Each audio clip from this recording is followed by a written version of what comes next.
We still have one presentation to go. Not only does he work for Plotly, but he's a very well-renowned member of our Viz community in Montreal. I am pleased to say that Nicolas is talking last today. Thank you. Yeah, it's fine. So the thing I'm going to show you was not built with Plotly because it predates my involvement with Plotly, but it could easily be built with Plotly, actually probably more easily than the way I did it. Who here remembers the 2013 municipal election? All right. Yeah, lots of long memories. So in 2013, we had a municipal election, and I did a bunch of database projects with the results of that election. I know you remember that one. So here's sort of the kind of thing that most news media came up with during and or after the election. If I can, I'm also not a Windows user, so I'm okay. So this is the kind of typical data visualization you see from newspapers, La Presse in this case.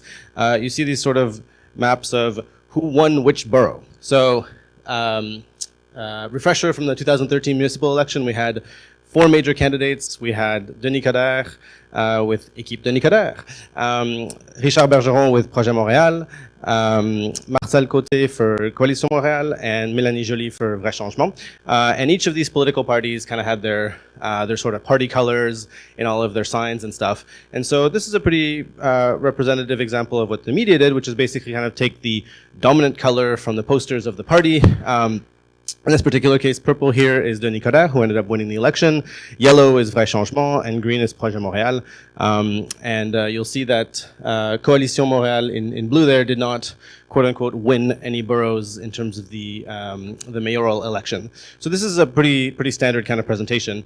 And I've never really liked this kind of map because it actually kind of hides a lot of detail, right? It's not actually, first of all, it's not actually true that a borough, that a mayoral candidate can win a borough, right? Because we sum up all the votes from all the boroughs to figure out who's going to be the mayor of Montreal. And so you end up kind of having to click on this map and say, okay, like for this borough, what was the split? So this borough is green, but actually if you look at the split, Coderre and Bergeron both got 32%. So there are some like obvious and well-known problems with this way of representing data. And so I kind of did a little personal project to see if I could do something a little bit different, kind of inspired by the kind of maps that you see in the US with the sort of Republicans and the Democrats. There they kind of have it a little bit easier because they only really have 2 parties, right? Republicans, Democrats, sort of well-identified colors, blue for the Democrats, red for the Republicans, and you can get all sorts of like blends of purple in between there. So I decided to do something a little bit more complicated. I wanted to make a map that kind of showed the blend of the ratios of vote share that each of these parties got. So one thing I had to do though, for reasons which will become obvious in a second, I had to kind of drop a candidate because I could only really use 3 colors with the approach that I took. And conveniently, Coalition Montréal, Marcel Côté, didn't really do very well in this election. Basically, he only got about 15% of the mayoral, 50% of the vote for mayor. So I decided to basically drop him from my visualization and kind of get on with it. And I did a little bit of analysis at the end to see how much that dropping one out of 4 candidates distorted the results, and it wasn't much. But here's the visualization I came up with, and I'll kind of walk you guys through what I did and why. Let me just set it up here. Ooh.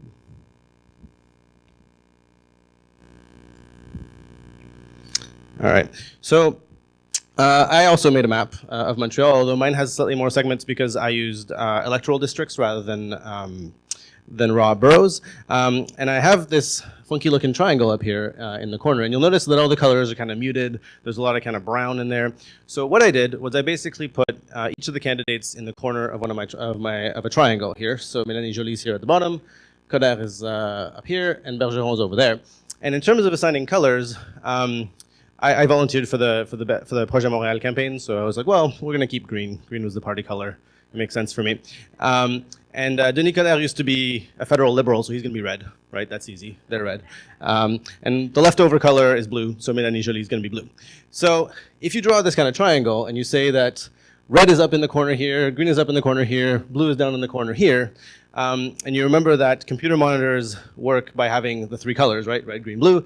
And that is because our eyes have the three kinds of receptors, right? Red, green, and blue. Then you can kind of do the obvious thing and say that each borough is going to be colored by some blend of red, green, and blue proportional to the vote share of each of these candidates. And so that's kind of how I colored my map. And then because I was really into ternary charts at the time, I also made a bubble chart. So each little bubble here matches one of the electoral districts. It's colored by its position on the ternary chart, and it's also interactive, so you can kind of mouse over. You can see, like, what is this place? So you can see that the link between this bubble represents that electoral district, which has this name. And this allows you to kind of see things in a obviously more nuanced way than the original map. So let me call your attention to a few different things which I thought were kind of neat. For one thing, you can see, not necessarily based on color, although the message is reinforced, that where Nicolas won, he won really big, right? He had sort of almost Soviet levels of support in this particular borough. Red, surprisingly. And although you know, Projet Montréal and Bergeron did quite well in some places, they didn't do quite as well as Denis Coderre did. So it's one thing that's interesting to note. And another thing is, this kind of representation allows you to see who came in second and how close it was. So if you look at the little line that extends from the triangle here, this line is basically the line along which each of the candidates from the opposing side were equal. So along this diagonal here, Coderre and Joly essentially got equal vote share. Along this diagonal here, Bergeron and Coderre got equal vote share. And so in some boroughs, like this one, you can see that Coderre and Bergeron were actually quite close to each other, and it's sort of on the red side. It's sort of a yellowy, kind of browny, kind of green, and kind of allows you to see there's not much blue there, so Mélanie Joly didn't do very well. And you can also see where Mélanie Joly did quite well. They also happen to be the smallest electoral districts because the bubbles are small. So this visualization was kind of just for me. It allowed me to play a little bit with D3. It allowed me to play a little bit with color. It allowed me to play a little bit with ternary charts and kind of make a funky little experiment that I enjoy looking at. One last thing I'll say is that in the middle, the colors get kind of gray and gross. And actually, you know, it doesn't have a really nice aesthetic effect, but actually, from a database perspective, it actually kind of says something. It's like, yeah, the results in the middle, they're not really clear. You know, it's kind of gray. It's kind of a mix. You shouldn't really draw too strong conclusions based on what it is. And in contrast to the sort of very, very categorical colors that you get from the categorical color scale of the La Presse map, which is basically, you know, this is a Bergeron stronghold. It is all very green. He totally dominated here. Well, I don't know. I mean, yeah, there's like a cluster there, but it didn't do quite that well. I should add that this monitor has colors that are more saturated than this one and than my screen, so the colors are even more nuanced. I was going to say in real life, but on my laptop screen, which I suppose is my real life. Yeah, that's basically my little experimentation with color. Happy to answer any questions if anybody have any.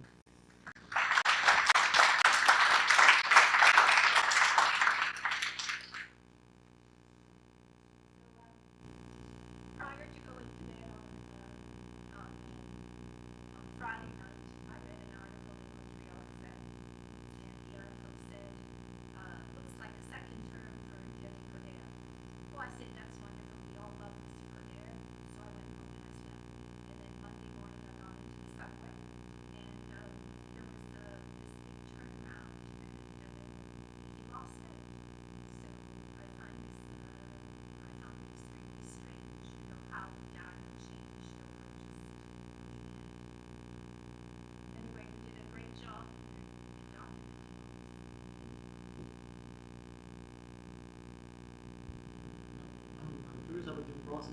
Whenever I see like a custom solution like that, I'm always curious because I totally agree with you in terms of both much better than the conflict now. How do you approach this? Do you use some data sketching at first, or you're comfortable with how you treat that you do data sketching directly on code, or do you play a little bit with data? So the question was about the process and how much sort of sketching there is up front. I'm really bad at sketching. I hate the way my sketches look. I just like, ooh. If I based anything on how my sort of pen and paper sketching looked, I would never build anything. Yeah, I mean, basically, I kind of just code first and try and see what's going on. In this particular case, as I recall, I think I had the mapping code lying around from something else. The ternary chart I built first because I was kind of excited about ternary charts as ways of representing three-way splits. And then I kind of bolted on the color stuff afterward. But yeah, I mean, my personal process is I iterate almost exclusively on the code. Yeah. Dans ce cas-là, la décision de laisser tomber le quatrième place, c'était essentiellement pour les fins d'exercice ou vous auriez pu le faire quand même? Dans ce cas-là, donc comme il n'y a que 3 récepteurs dans l'œil humain et puis que 2 dimensions dans le triangle, c'est comme pas vraiment possible de faire des blends entre 4 couleurs. Donc je l'ai droppé un peu pour les contraintes de la visualisation. Mais après coup, j'ai regardé les places où Côté avait quand même eu beaucoup de votes. Puis par hasard, c'était surtout ici, dans la zone grise. Donc je me suis dit, ah, il est comme un petit peu quasi représenté par le gris, si on veut. Mais c'était vraiment une décision purement technique. Genre, je voulais jouer avec mes triangles puis mes 3 couleurs. Puis il y avait un candidat de trop, donc.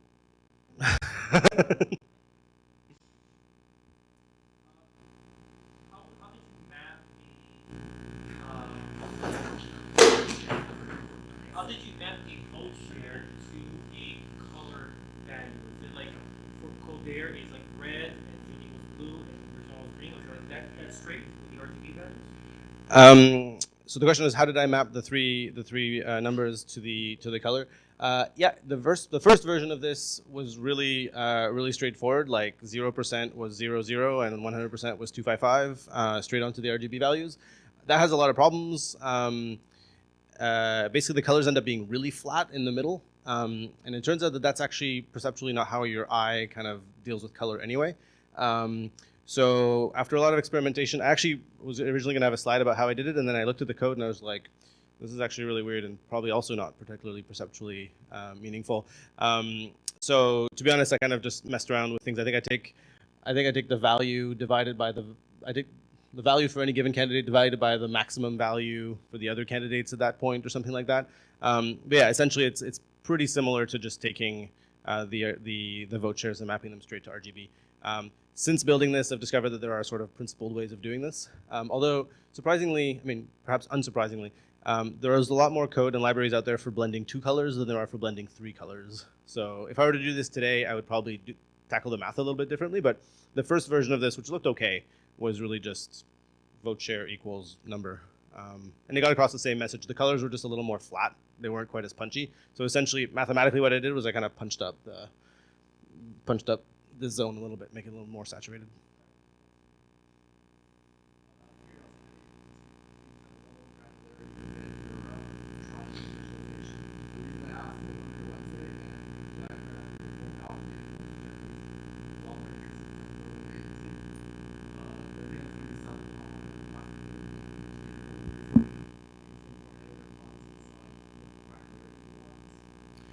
Okay, so the question is, how did I decide on the granularity here? So each dot here represents an electoral district, which is sort of like an external to me, but it's sort of a feature of the electoral system. So each of these zones has either a city councillor, a borough councillor, either a city councillor or a borough councillor. I have the other chart that you're referring to is here. I have a different chart at the very bottom of this guy here that shows 1 dot per ballot box. So how did I decide? I mean, in this particular case, I have a bunch of different maps that show sort of per ballot box results, but I wanted to make something that was a little easier to point at. But yeah, if you want to blow up each electoral district into constituent ballot boxes, it looks kind of like that. So in this particular case, that one was just kind of an aesthetic decision. I think I probably would have been happy with more than 50 dots, but there's no sort of administrative division in the electoral results between ballot box and electoral district. Yeah, the early voting ones are really big because they're really coarse. So I added them and then I removed them. Yeah. So again, not much of a like conscious aesthetic decision, sort of just like 50 or 2,900.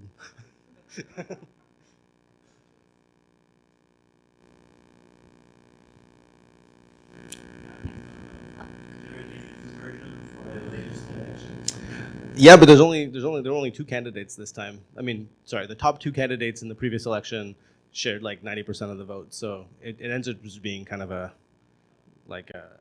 two-color kind of thing. It's a lot less interesting. But if you go on my website, I have a bunch of different maps, including graded maps for the 2017 results, which, as mentioned, I was a lot happier with. Yeah. All right, amazing. Thank you so much, Nicolas.